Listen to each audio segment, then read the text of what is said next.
Hello, everyone. Welcome back to my channel. I hope everyone is having a nice day before we begin the video. Please subscribe and give the video a thumbs up. General Hospital recaps and updates for Monday, June 16 reveal Carly Spencer, Laura Wright, gave a gift, Gio Palmieri, Giovanni Mazzo, was concerned, and Emma Scorpio Drake, Braiding Bruner, made a discovery. Plus, Martin Gray, Michael E. Knight, had an idea, Drew Kane, Cameron Matheson, and Jason Morgan, Steve Burton, argued, and Anna Devane, Finola Hughes, put two dysfunctional detectives in lockup. Jack Brennan, Chris L. McKenna, meets Carly at the Metro Corp pool, where she shares just how hectic her life has been, and updates her on the latest happenings. She expresses her gratitude for all his assistance.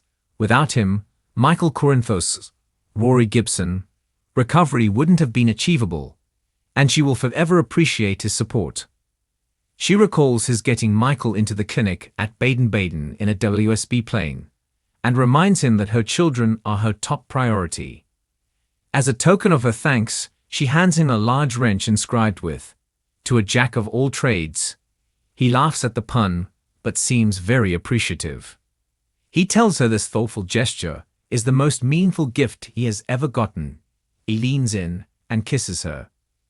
Gio notices Emma as she arrives at the pool, watching Professor Henry Dalton, Daniel Goddard, emerge from the water. She playfully rushes over to him, and he compliments her on her work, inviting her to visit his office to discuss things further. Once he departs, Gio inquires about her intentions. Emma reveals that she needs to be inventive in getting closer to Dalton, since Jocelyn Jacks, Eden McCoy, got the job she wanted. Although Gio is worried, Emma feels it's crucial to succeed. To her astonishment, he offers his assistance, and believes she can manage on her own, but will support her if necessary, expressing gratitude for her past support.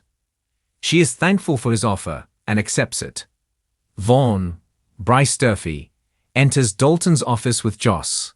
They investigate and think that Dalton has all the information they need on his phone.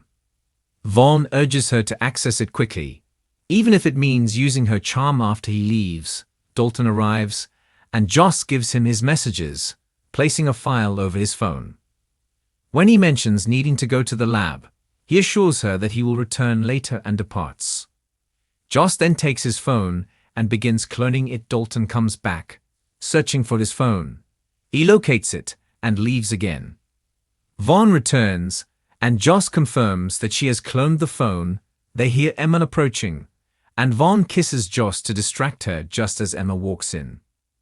Martin arrives at the Quartermaines, hoping that Tracy Quartermaine, Jane Elliott, has her checkbook ready. Tracy informs him that she only called him there to relay a message to Drew. She will return the family name if he drops the drugging accusation. She believes the police will eventually discover that she has been framed, so she is being generous. The lawyer declines her proposal, and she instructs him to present it to his client. Then Martin suggests a way for both of them to benefit. She could agree to a press conference where she would welcome Drew back into the family. He has already prepared a statement for her. This angers her, and she accuses him of wanting to humiliate her. Martin concedes that seeing her in prison would also be acceptable to him.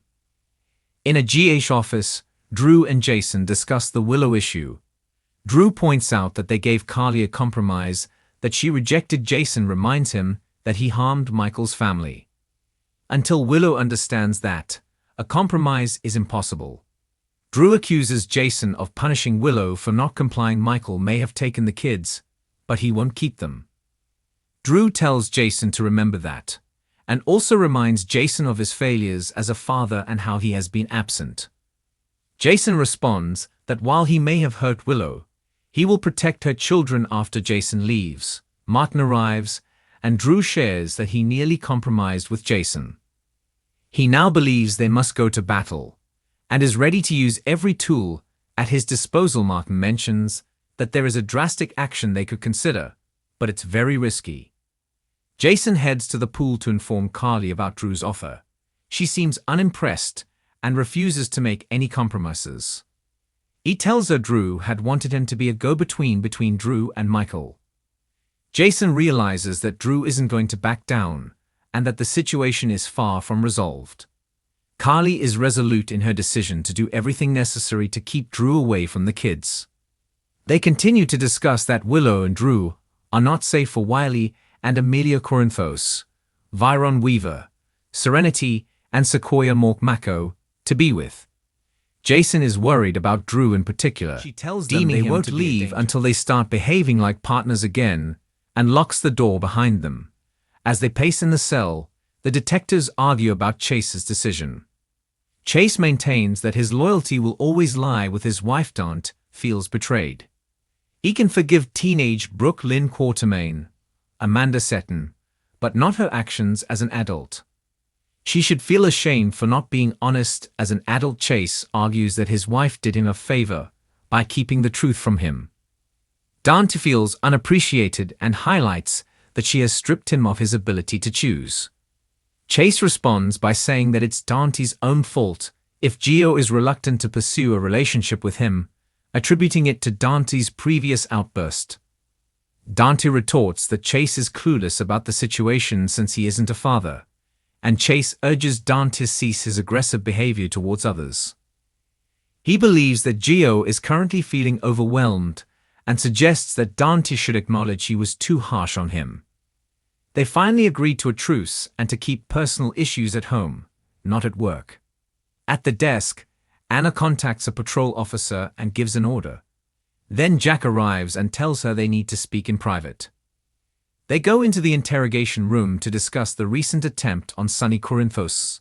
Maurice Bernard, life, the last assassin, was linked to the WSB and has been killed.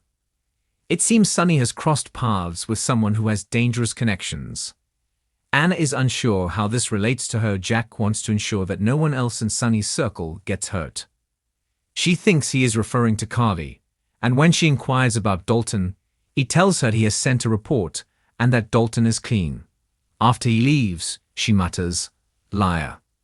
Once he is gone, she receives a call that Dalton is on his way. She had a boot put on his car. Dalton arrives to question her about the boot.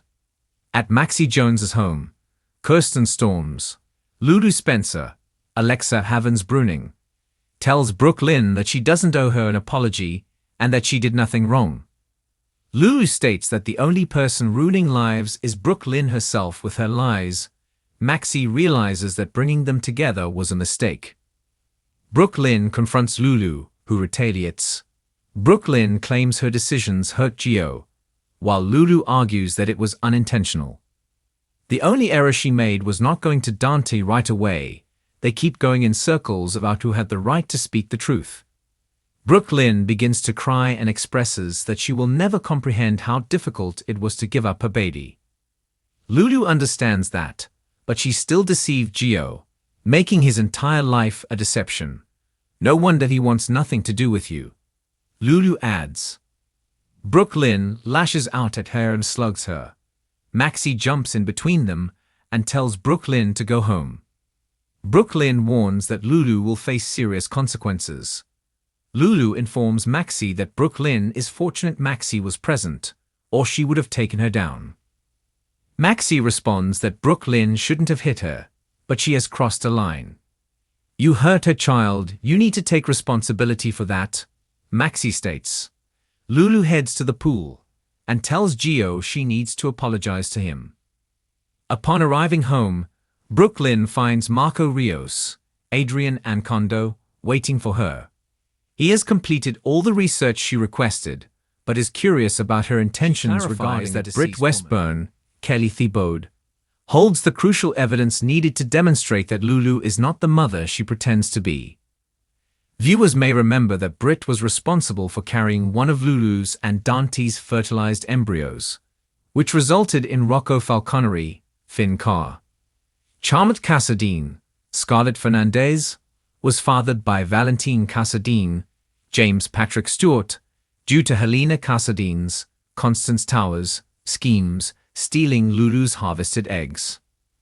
Port Charles erupted with intensity on the June 16 episode of General Hospital, as long-simmering tensions spilled over and secrets began to unravel. Carly Corinthos made an emotional move that could change her future. Jason Morgan issued an ultimatum that left no room for compromise, and young Emma Scorpio Drake unearthed a chilling truth that could blow a massive storyline wide open.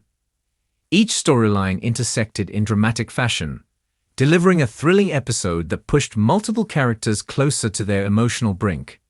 Let's dive deep into the chaos, heartbreak, and shocking revelations that made this episode unforgettable. Carly opened the episode in a surprisingly serene state, a quiet before the emotional storm. Still wrestling with the fallout from her fractured relationship with Sonny and the mess surrounding Drew's imprisonment, Carly surprised everyone with an unexpected gesture. She gifted her half of the Metro Court back to Olivia.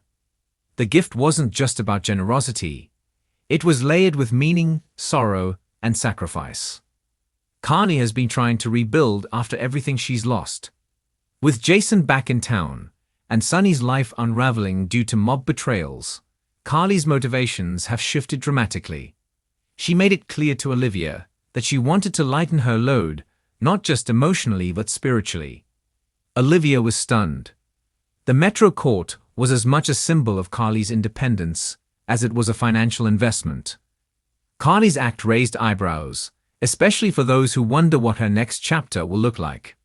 Meanwhile, Jason Morgan, back from the dead and torn between past royalties and new obligations, found himself cornered. He met with Sonny, who, as usual, tried to read between the lines. Jason was cool and guarded, but Sonny's escalating paranoia broke through Jason's armor. Sonny accused him of betrayal, suggesting he had been working behind the scenes to dismantle the Corinthos organization. Jason finally snapped, quietly but powerfully. He laid out an ultimatum: stay out of his way or risk total destruction. The weight of those words wasn't lost on Sonny. For decades, they were more than business partners.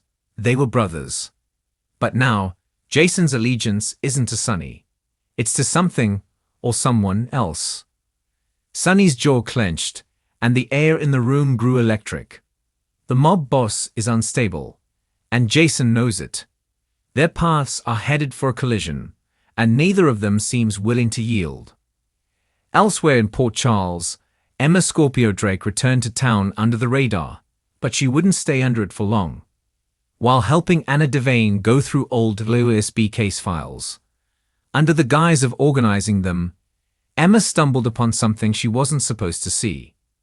A series of encrypted documents linked to the recent terrorist attacks in Port Charles had Jason's name attached, not as a suspect, but as a double agent. Emma, smart and resourceful, began decrypting the files and realized they pointed to a rogue operation buried inside the bureau. She immediately confronted Anna, who went pale. Anna knew something but had kept it from Emma, thinking it would protect her. But Emma's discovery means the truth is about to come out. Jason may be fighting a war much deeper than Port Charles realizes. In a parallel storyline, Willow continued her personal evolution, and it's starting to affect every corner of her life. Still trying to reconcile her identity as a cancer survivor, mother, and partner, Willow turned inward and made a powerful decision. She announced that she would officially rejoin the medical field, but not at GH. Instead, she's opening a community-based health outreach center, inspired by her experience during her illness. Her announcement drew both praise and concern. Michael supported her, but was clearly uneasy about her working with vulnerable populations so soon after her recovery. Nina, listening from the shadows, was visibly moved, an emotion that surprised even her. Willow's act of bravery, ironically, softened something in Nina.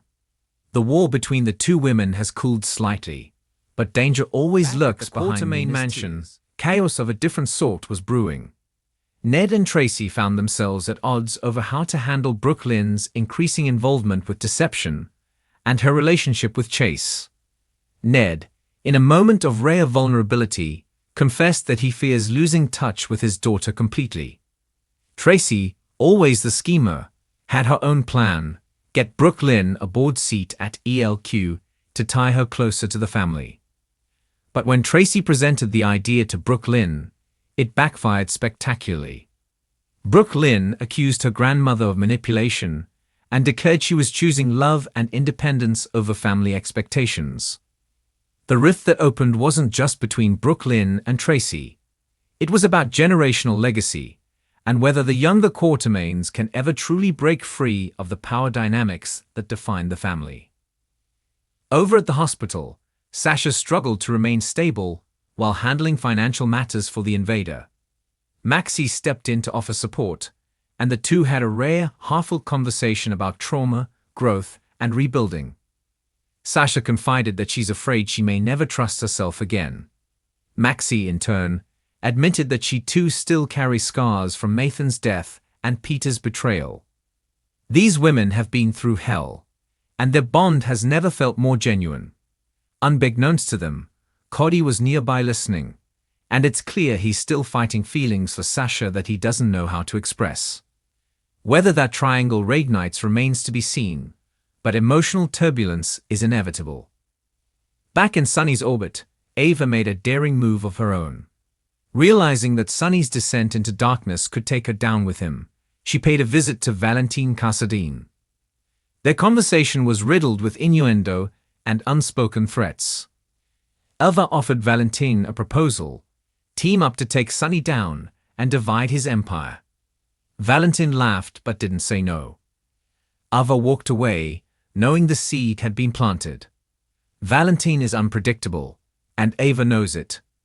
But she's betting on his ambition outweighing his loyalty. The question is, can anyone really trust Valentine? Especially when Laura is quietly observing all the moves being made and beginning to suspect that Ava may be playing more than one game. Elsewhere, Trina and Spencer's long-awaited reunion hit a bump. Trina discovered a hidden message Spencer had received from Esme. Not romantic, but complicated. The message revealed that Esme's memories were returning, and she may seek custody of Ace again. Spencer, torn between his past and future, lied to Trina about seeing the message. She found out, and their confrontation was brutal. Trina reminded him that trust is the only foundation they have left, and she won't tolerate lies, not even ones meant to protect her.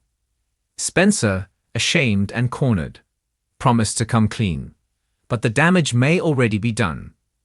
With Esme slowly reclaiming her identity, the triangle that once tore them apart may rise again, stronger and more dangerous than ever. Curtis and Jordan had a brief but impactful interaction. Jordan, now working closely with the PCPD again, warned Curtis that someone inside the Force may be working against Sunny, and possibly using Jason as a pawn. Curtis agreed to dig deeper through his Savoy connections. The ex-cop turned club owner still has deep roots in the city's underworld, and his allegiance to both Jordan and Portia is complicated by his commitment to staying clean. But as he said to Jordan, sometimes to protect what you love, you've got to get your hands dirty. And in the final moments of the episode, Sam confronted Jason in the penthouse. She had waited long enough for answers. Tears in her eyes, Sam demanded to know why he left without a word, why he faked his death, and why he's acting like a stranger. Jason stood silently at first, letting the moment breathe. Then, quietly but firmly, he said, "I didn't have a choice. If I told you the truth, you would have been in danger. You still are." Sam's breath caught. That wasn't an answer. It was a warning. And from Jason, that means something big is coming. June 16 wasn't just another day in Port Charles. It was the beginning of several major shifts, some emotional, others dangerous. Carly is letting go of power. Jason is stepping into a shadow war. Emma is exposing the truth, and almost every character is inching toward choices that could either redeem them or ruin them. As the summer heats up, so do the stakes. And with so many secrets on the brink of exposure, the fight will be explosive. Stay tuned as General Hospital continues to unravel the tangled webs that bind its characters. Tomorrow may bring answers, but in Port Charles, every revelation comes with a price. Thanks for watching this video, and please subscribe our YouTube channel for more update news.